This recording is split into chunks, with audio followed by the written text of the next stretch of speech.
Welcome to my channel travel and exercise by Mridu. 80s kids, കാലം മാറ്റുന്ന കോലങ്ങൾ. അതാണ് ഇന്നത്തെ സൺഡേ ടോക്ക്. 80s കിഡാണ് ഞാൻ. നിങ്ങൾ 80s കിഡാണോ?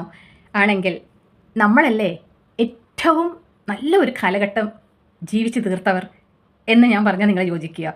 കാരണം നമ്മുടെ ചിത്ര ചേച്ചി, ജാനകി അമ്മ, വാണിയമ്മ, സുജാത ചേച്ചി, ഇവർ കൂടാതെ നമ്മുടെ ലാലേട്ടൻ, മമ്മൂക്ക, റഹ്മാൻ, ഇവരുടെയൊക്കെ മൂവീസ്, ദാസേട്ടൻ്റെ പാട്ട്, ജയചന്ദ്രൻ, ഉണ്ണിമേനോൻ, ഇവരൊക്കെ ചലച്ചിത്ര ഗാനങ്ങൾ ഉച്ചയ്ക്ക് 1 മണിക്ക് വരുമ്പോൾ കാത്തിരുന്ന് കേൾക്കാറുണ്ടോ നിങ്ങൾ? അതേപോലെ തന്നെയാണ് ദൂരദർശൻ ചാനലിൽ ആഴ്ചയിൽ ഒരിക്കൽ മാത്രം വരുന്ന മൂവീസ്, ലാലേട്ടൻ്റെ, മമ്മൂക്കയുടെ, റഹ്മാൻ്റെയൊക്കെ മൂവീസൊക്കെ കാത്തിരുന്ന് കാണാറുണ്ടോ? നമ്മൾ പഠിച്ച പാഠങ്ങൾ പഠിച്ചു കഴിഞ്ഞ് ഹോംവർക്കെല്ലാം എഴുതി കഴിഞ്ഞ് ആ ഒരു ടൈമിനായിട്ട് കാത്തിരിക്കും. അന്നൊക്കെ നമ്മുടെ മൈൻഡിന് ഒരു പാറ്റേൺ ഉണ്ടായിരുന്നു. രാവിലെ ഭക്ഷണം കഴിക്കുക, ഹോംവർക്ക് ചെയ്യുക, പഠിക്കുക, ലഞ്ച് കഴിക്കുക, കുറച്ച് റെസ്റ്റ് എടുക്കുക, ഈവനിങ് കുറച്ച് ഗെയിം കളിക്കുക, അത് കഴിഞ്ഞ് പിന്നെയും ഹോംവർക്ക് എഴുതുന്നു, കുറച്ച് പഠിക്കുന്നു, അത് കഴിഞ്ഞാൽ മൂവി. ഇത് നിങ്ങളും ചെയ്തിട്ടുണ്ടോ? അതുമാത്രമല്ല, സൺഡേസിൽ മാത്രം വരുന്ന മഹാഭാരതം, രാമായണം കാത്തിരിക്കും. 11 മണി രാവിലെ നേരത്തെ എണീറ്റിട്ട് വേഗം പഠിച്ച് ഹോംവർക്ക് എല്ലാം ചെയ്ത് ബ്രേക്ക്ഫാസ്റ്റ് എല്ലാം ചെയ്ത് ടി വിയുടെ മുമ്പിൽ വന്നിരിക്കും. ആ ഒരു കാലഘട്ടം. ഉച്ചയ്ക്ക് ഊണ് കഴിക്കാൻ വേണ്ടി വീട്ടിലേക്ക് നടന്നു വരുമ്പോൾ അടുത്തുള്ള വീടുകളിലൊക്കെ 1 മണിയാകുമ്പോൾ പാട്ടുകൾ കേൾക്കാം. ചലച്ചിത്ര ഗാനങ്ങൾ പാടുന്നത് KS ചിത്രയും KJ യേശുദാസ് അല്ലെങ്കിൽ ജാനകിയമ്മ. ജാനകിയമ്മയുടെ ഈണത്തിനായി വരികൾ നൽകിയത് ONV കുറുപ്പ്. ഇങ്ങനെയൊക്കെ കേട്ടുകൊണ്ട് നമ്മൾ വീട്ടിലേക്ക് നടന്നു വരാറുണ്ട്. ആ ഒരു കാലഘട്ടം ഏതൊരു ശബ്ദം കേട്ടാലും നമുക്ക് തിരിച്ചറിയാൻ പറ്റും, ഇത് ജാനകിയമ്മയാണ്, ഇത് സ്വർണ്ണലതയാണ്, അല്ലെങ്കിൽ ഇത് ചിത്രചേച്ചിയാണ് എന്നൊക്കെ നമുക്ക് പെട്ടെന്ന് മനസ്സിലാക്കാൻ പറ്റും. അതേപോലെ തന്നെയാണ് മൂവീസിലായാലും നമ്മുടെ ഉർവശി, ശോഭന, അംബിക, ഇവരൊക്കെ നമ്മുടെ പ്രിയപ്പെട്ടവരായി മാറിക്കഴിഞ്ഞു. ഇവരുടെയൊക്കെ അഭിനയവും ആ നാച്ചുറാലിറ്റി, അതേപോലെ നമ്മുടെ ജാനകിയമ്മയുടെയൊക്കെ ശബ്ദമാധുര്യം, ഇതെല്ലാം നമ്മൾ അനുഭവിച്ച് എൻജോയ് ചെയ്തിട്ട് ആ ഒരു കാലഘട്ടത്തിലൂടെ കടന്നു വന്നതാണ് ഈ ന്യൂ ജെൻസ് എന്ന് പറയുന്ന ആ വാക്കിലേക്ക് നമ്മൾ എത്തിക്കഴിഞ്ഞു. അപ്പോൾ ഇത്രയും കാലങ്ങൾ നമ്മളിങ്ങനെ മാറി മാറി ആ ഒരു ട്രാൻസ്ഫോർമേഷൻ നമ്മൾ ലൈവായിട്ട് കണ്ടിട്ട് ഇവിടം വരെ എത്തിക്കഴിഞ്ഞപ്പോൾ അത് വെച്ച് നമുക്ക് ഇതിനെ കമ്പയർ ചെയ്യാൻ പറ്റുന്നത് നമുക്ക് മാത്രമാണ്. കാരണം നമ്മൾ ഇത്രയും ട്രാവൽ ചെയ്ത് വന്നവരാണ്. ഈ ഒരു ചേഞ്ചസ് ഫോൺ ഇല്ലാത്ത സമയത്തിൽ നിന്നും ഐഫോൺ വരെ എത്തിയ കാലഘട്ടത്തിലൂടെ കടന്നു വന്നവരാണ് നമ്മൾ. അതേപോലെ തന്നെയാണ് നമ്മൾ TV ചാനൽസും.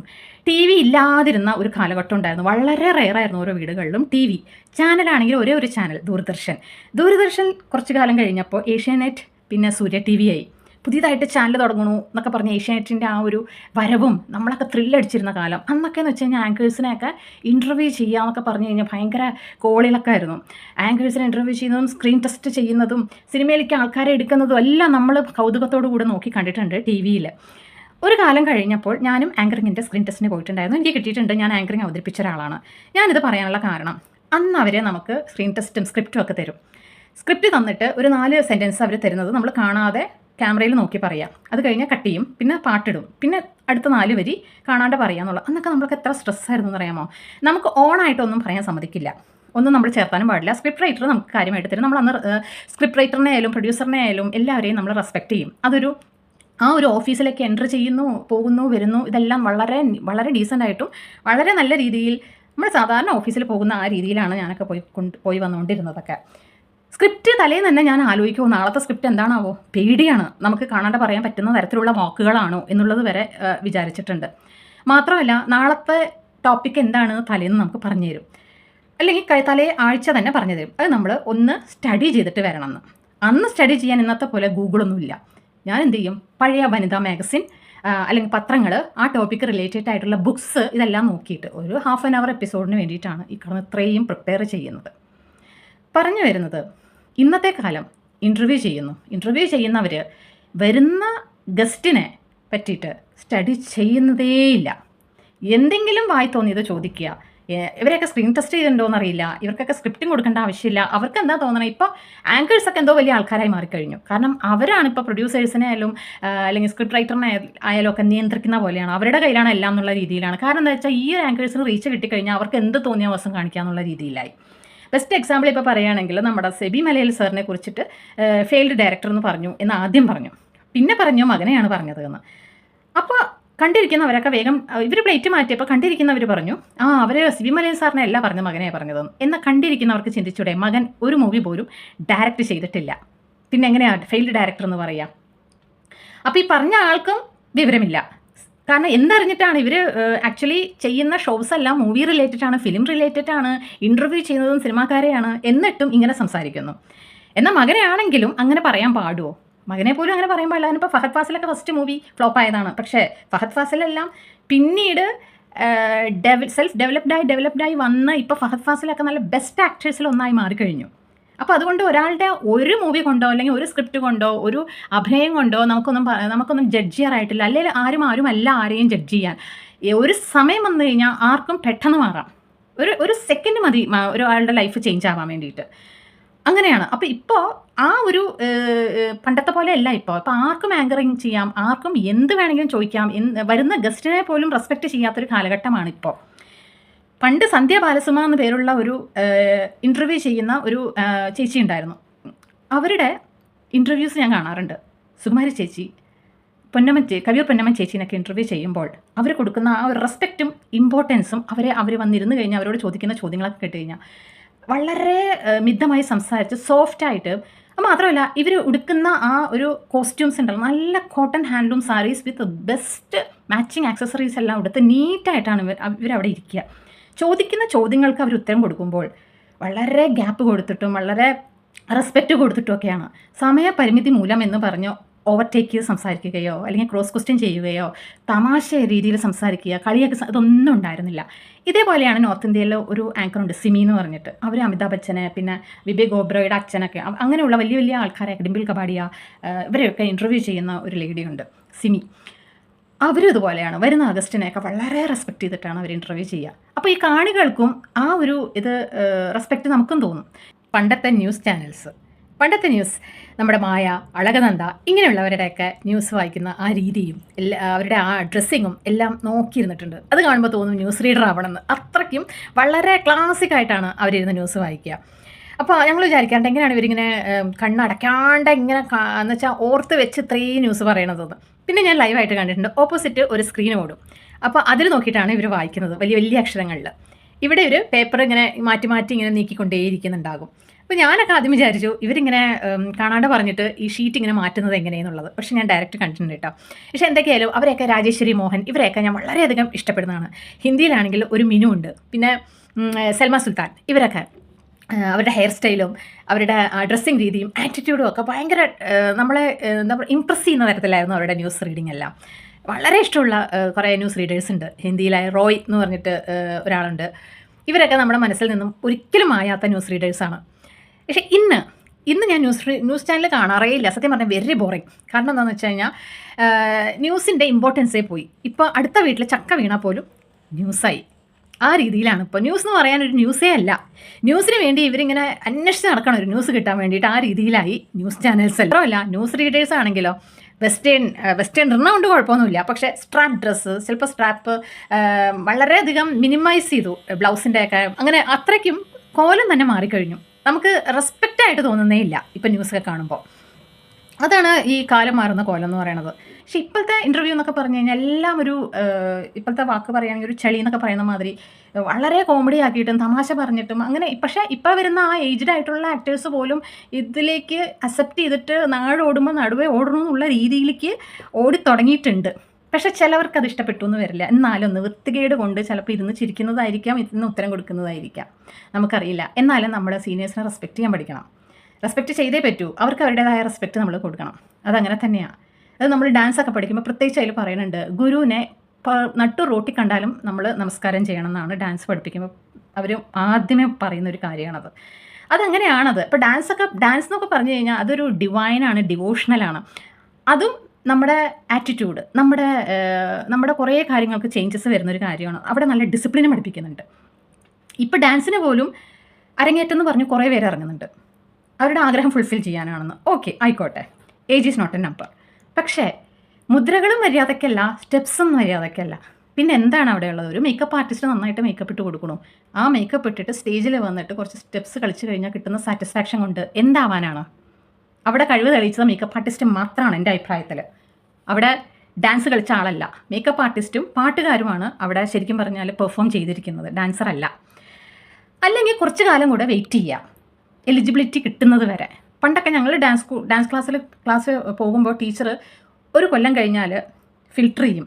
കുറച്ച് കുട്ടികളെ വിളിച്ചിട്ട് പറയും, നിങ്ങൾക്ക് ഡാൻസ് പറ്റില്ല മക്കളെ, നിങ്ങൾ വേറെ എന്തെങ്കിലും നോക്കൂ, നിങ്ങൾക്ക് ചിലപ്പോൾ പാടാൻ പറ്റുമായിരിക്കും, അല്ലെങ്കിൽ വേറെ എന്തെങ്കിലും പറ്റും, അരങ്ങേറ്റത്തിന് പോകാൻ പറ്റില്ല, ഞാൻ ഇങ്ങനെയുള്ള കുട്ടികളെ അരങ്ങേറ്റത്തിന് കൊണ്ടുപോകില്ല.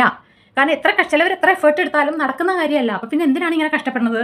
ഈ എഫേർട്ട് നിങ്ങൾ വേറെ എവിടെയെങ്കിലും ഇട്ട് കഴിഞ്ഞാൽ എന്തെങ്കിലും ഗുണം ചെയ്യും. നിങ്ങൾ വെറുതെ ഇങ്ങനെ ഒരു എഫേർട്ട്, ഒരു ഡാൻസർ എന്ന് പറയുമ്പോൾ ഒരു എഫേർട്ട് എന്ന് പറഞ്ഞാൽ കുട്ടി മാത്രമല്ല, കുട്ടീനെ ക്ലാസ്സിൽ കൊണ്ടുവിടുന്ന പേരൻസ് ഉണ്ട്, വീട്ടുകാർ.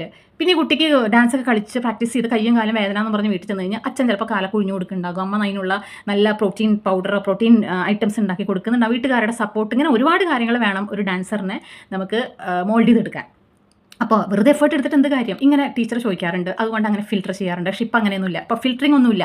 ടീച്ചേഴ്സിനും പണം വേണം, ഇവർക്ക് ആഗ്രഹം തീർക്കുകയും വേണം. എന്തെങ്കിലും പോയി സ്റ്റേജിൽ പെർഫോം ചെയ്തിട്ട് എന്തെങ്കിലും കാണിച്ചു കൂട്ടിയിട്ട് അരങ്ങേറ്റം നടത്തി എൻ്റെ ആഗ്രഹം ഫുൾഫിൽ ചെയ്തു എന്ന് പറഞ്ഞിട്ടാണ് സ്റ്റേജിൽ നിന്ന് ഇറങ്ങി വരുന്നത്. കുറേ റീൽസ് കൊടുത്തു, കുറേ മീഡിയയിൽ വന്നു, കഴിഞ്ഞു, അവരുടെ ആഗ്രഹം കഴിഞ്ഞു, തീർന്നു. പക്ഷേ ഇതുകൊണ്ട് കിട്ടുന്ന ബെനിഫിറ്റ് എന്താണെന്നാണ് എൻ്റെ ക്വസ്റ്റ്യൻ. ഇത് എന്ത് സാറ്റിസ്ഫാക്ഷൻ ആണ്? നമ്മളല്ലാണ്ട് ഇപ്പോൾ AI പോലെ തന്നെയാണ്. AI നമ്മുടെ മുഖം മാറ്റി, നമ്മുടെ ശരീരവും മാറ്റി, എല്ലാം മാറ്റിയിട്ട് ഏതോ ഒരു മോഡലിൻ്റെ ഫോട്ടോ ഇട്ടിട്ട് പ്രൊഫൈൽ പിക്ചർ ഇടുമ്പോൾ ആ കാണുന്നവരൊക്കെ ചിലവർക്ക് AI എന്ന് മനസ്സിലാവും, ചിലവർക്ക് മനസ്സിലാവില്ല. മനസ്സിലാവാത്തവർ വോ യു ലുക്ക് സോ ബ്യൂട്ടിഫുൾ എന്ന് പറയുമ്പോൾ താങ്ക് യു എന്നിടുമ്പോൾ എന്ത് കോൺഫിഡൻസ് ആണ് നിങ്ങൾക്ക് അവിടെ ഉള്ളത്? നിങ്ങളല്ലാത്ത ഒരു പിക്ചർ പ്രൊഫൈലിൽ ഇട്ടിട്ട് താങ്ക് യു എന്ന് പറയാൻ എങ്ങനെ മനസ്സ് വരുന്നു? അതാണ്. അതുകൊണ്ട് നമുക്ക് എന്ത് സാറ്റിസ്ഫാക്ഷനാണ് കിട്ടുന്നത്? നമുക്ക് ബ്യൂട്ടി ഉണ്ടോ ഇല്ലയോ എന്നുള്ളതല്ല അവിടെ. നമുക്ക് നമ്മുടെ ഫേസ് പ്രൊഫൈൽ പിക്ചറിൽ ഇടാൻ എന്താണ് കോൺഫിഡൻസ് കുറവ്? നമുക്ക് ദൈവം തന്ന ഫീച്ചേഴ്സാണ്, നമുക്ക് ദൈവം തന്നതാണെല്ലാം. അതുകൊണ്ട് നമുക്ക് പ്രൊഫൈൽ പിക്ചർ ഇടാൻ താല്പര്യം ഇല്ലെങ്കിൽ അത് ഇട്ടോ, ഒരു ഫ്ലവർ ഇട്ടോ, അല്ലെങ്കിൽ ഏതെങ്കിലും ബേർഡിൻ്റെ പിക്ചർ ഇടാം. പക്ഷേ നമ്മളാണെന്ന് തോന്നിപ്പിക്കുന്ന തരത്തിൽ AI കൊണ്ടുപോയിട്ട് നമ്മളെ രൂപമാറ്റം മാറ്റി കൊണ്ടുപോയിട്ട് ഒരു പ്രൊഫൈൽ പിക്ചർ ഇട്ടിട്ട് അതിൽ നിന്ന് കിട്ടുന്ന കോംപ്ലിമെൻറ്റ്സ് കിട്ടുമ്പോൾ നമുക്ക് കിട്ടുന്ന ആ ഒരു സാറ്റിസ്ഫാക്ഷൻ ഉണ്ടല്ലോ, that is not a satisfaction. അത് you are just making others fool എന്ന് എനിക്ക് പറയാൻ പറ്റുള്ളൂ. എങ്ങനെയാണ് കാലങ്ങൾ മാറുമ്പോൾ കോലങ്ങൾ മാറുന്നു എന്ന് പറയുന്നത്? ഇത് മെൻറ്റാലിറ്റിയും ഫിസിക്കലി എല്ലാ രീതിയിലും മാറിക്കൊണ്ടേയിരിക്കുകയാണ്. ന്യൂസിനോടുള്ള റെസ്പെക്റ്റ് നമുക്കിപ്പില്ല. ഇപ്പോൾ ഒന്നിനും ഒരു റെസ്പെക്റ്റ് ഇല്ല എന്നുള്ളതാണ് സത്യം. ഒന്നിനും ഒരു ഇമ്പോർട്ടൻസും ഇല്ല. എല്ലാം എന്തൊക്കെയോ കാണിച്ച് റീച്ച് കിട്ടുക, മോണിറ്റൈസേഷൻ ആവുക, അല്ലെങ്കിൽ ഏൺ ചെയ്യുക, ഇതൊക്കെയാണ് ഇപ്പോൾ ഓരോരുത്തരും ചെയ്തുകൊണ്ടിരിക്കുന്ന കാര്യങ്ങൾ. ഫേസ്ബുക്കിൽ പോലും പണ്ട് പ്രൊഫൈൽ ലോക്ക് ചെയ്തോ ഇല്ലെങ്കിൽ നിങ്ങളുടെ ഫോട്ടോ എടുത്തുകൊണ്ട് പോയിട്ട് ആരെങ്കിലും ഓഫ് ചെയ്തിടുന്നൊക്കെ പറയും. അപ്പോൾ നമ്മളെല്ലാവരും ടൈറ്റ് സെക്യൂരിറ്റിയാണ് നമ്മുടെ ഫേസ്ബുക്കിന്, അല്ലേ? ഇപ്പം അങ്ങനെയല്ല. മോണിറ്റൈസേഷൻ എന്നുള്ളൊരു വാക്ക് വന്നതിന് ബുക്ക് ഓപ്പൺ ആണ്, ഇൻക്ലൂഡിങ് മീട്ടോ, ഞാനും പറയുന്നില്ല പക്ഷേ പ്രൈവസി എന്നുള്ളൊരു വാക്കുണ്ട്. ആ പ്രൈവസി വിട്ടിട്ട് കളിക്കാൻ പാടില്ല എന്നാണ് എൻ്റെ അഭിപ്രായം. നിങ്ങൾക്ക് ഓപ്പൺ ആക്കി ഇടാം, പക്ഷേ അത് നിങ്ങൾ എന്തെങ്കിലും ഒരു കണ്ടൻറ്റ് ഇറക്കുക, എന്തെങ്കിലും ടോപ്പിക് ഇടുക, കുക്കിംഗ് ചെയ്യുക, അങ്ങനെ ചെയ്യാം, നിങ്ങൾ സംസാരിക്കാം, ഒക്കെ നമുക്ക് ചെയ്യാം, പാട്ട് പാടാം, അങ്ങനെ ഡാൻസ് കളിക്കാം, എല്ലാം ഓക്കെ. പക്ഷേ first of all home tour അല്ലെങ്കിൽ cupboard tour, what is inside my bag, ഇതൊക്കെ എന്തിൻ്റെ ആവശ്യമാണെന്ന് എനിക്കറിയില്ല. പക്ഷേ ഇപ്പോൾ വാട്ട്സ് ഇൻസൈഡ് മൈ ബാഗ് ഇത്തിരി കുറഞ്ഞിട്ടുണ്ട്. എൻ്റെ ബാഗിൻ്റെ ഉള്ളിലുള്ളൊരു സാധനം കണ്ടിട്ട് നിങ്ങൾക്ക് എന്ത് ഗുണം കിട്ടാനാ? എൻ്റെ ബാഗിൻ്റെ അകത്ത് ചിലപ്പോൾ ഞാൻ കഴിക്കുന്ന മെഡിസിൻസ് ഉണ്ടാവും, അതുകൊണ്ട് നിങ്ങൾക്ക് ആവശ്യമില്ലല്ലോ. പക്ഷേ ഒരു ഹോം ടൂർ കൊണ്ട് പിന്നെയെങ്കിലും ഗുണമുണ്ട്. നമുക്ക് ഇൻറ്റീരിയർ കാണുമ്പോൾ ചിലവർക്ക് അത് കാണുമ്പോൾ ഒരു ഇൻസ്പിറേഷൻ ആകാം. ഓക്കെ, ഇങ്ങനെയൊക്കെ അറേഞ്ച് ചെയ്യാം, ഇത്ര സെൻറ്റിൽ ഇങ്ങനെ ചെയ്യാം, അതൊക്കെ ഓക്കെ. പക്ഷേ ഒരു കബോർഡ് ടൂറിൻ്റെ ആവശ്യം എന്താ? അല്ലെങ്കിൽ ഒരു ബെഡ്റൂമിൻ്റെ ആവശ്യം എന്താണ്? പ്രൈവസി എന്ന് പറയുന്നത് എല്ലാവർക്കും ഒരു പ്രൈവസി വേണം. എന്തെങ്കിലും ഒരു കാര്യം നമുക്ക് പ്രൈവറ്റ് ആക്കി വെക്കണം, നമ്മൾ പ്രൈവറ്റ് ആക്കി തന്നെ വെക്കണം. അത് അങ്ങോട്ട് എക്സ് ചെയ്യുമ്പോൾ കിട്ടുന്ന ഏർണിങ്സും അല്ലെങ്കിൽ അതുകൊണ്ട് കിട്ടുന്ന റീച്ചൊക്കെ നമുക്ക് ആവശ്യം എന്തിനാണ്?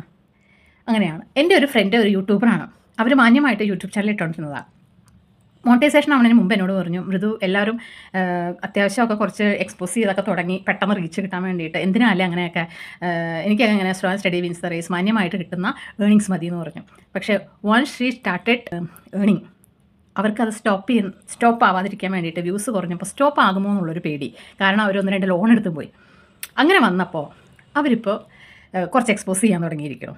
അപ്പോൾ ഞാൻ ചോദിച്ചു, നിങ്ങളും തുടങ്ങിയല്ലേ എന്ന് ചോദിച്ചപ്പോൾ അത് തുടങ്ങിയതല്ല, ഇതിപ്പോഴത്തെ ട്രെൻഡാണെന്ന്. പക്ഷേ അത് തുടങ്ങിയത് തന്നെയാണ്, പക്ഷേ അവരതിന് വേറെ രീതി പറഞ്ഞു എന്നുള്ളത് ഒരു ട്രെൻഡാണ് പോലും. ഇപ്പോഴത്തെ ട്രെൻഡ് എന്താ അറിയോ? പണ്ടൊക്കെ സാരി ഉടുത്തതിന് ശേഷമാണ് സാരിയുടെ പ്ലീറ്റിങ്ങും അല്ലെങ്കിൽ സാരിയുടെ ഡിസൈനൊക്കെ കാണിക്കുക. ഇപ്പം അങ്ങനെയല്ല, ഉടുത്തോണ്ട് കാണിക്കാൻ തുടങ്ങിയിട്ടുണ്ട്. ആ ഒരു ചേഞ്ച് വന്നു. പണ്ടൊക്കെ നമ്മൾ ഓണത്തിനാണ് നമ്മൾ സാരി ഉടുക്കുക, ചെറുതായിരിക്കുമ്പോൾ. അടുത്ത വീട്ടിലെ ചേച്ചിമാർ സാരി ഉടുപ്പിക്കാൻ വരുമ്പോൾ അമ്മ ദുപ്പട്ട മേലെ ഇട്ട് തരും. എന്നിട്ടാണ് ആ ചേച്ചി അവർ വരുമ്പോൾ പോലും അങ്ങനെയാണ് അമ്മമാർ നമ്മളെ കെയർ ചെയ്തത് അങ്ങനെയാണ്. അപ്പോൾ പോലും ദുപ്പട്ട മേലെ ഇട്ട് തരുമായിരുന്നു. പക്ഷേ ഇപ്പോൾ സെൽഫി എടുത്തിട്ട് സെൽഫി പൊസിഷനിൽ വെച്ചിട്ട് മിററാണെന്ന് അതിൻ്റെ മുമ്പിൽ നിന്നാണ് ഇപ്പോൾ ഓരോരുത്തർ സാരി ഉടുത്തിട്ട് ചാനലിലിടുന്നത്.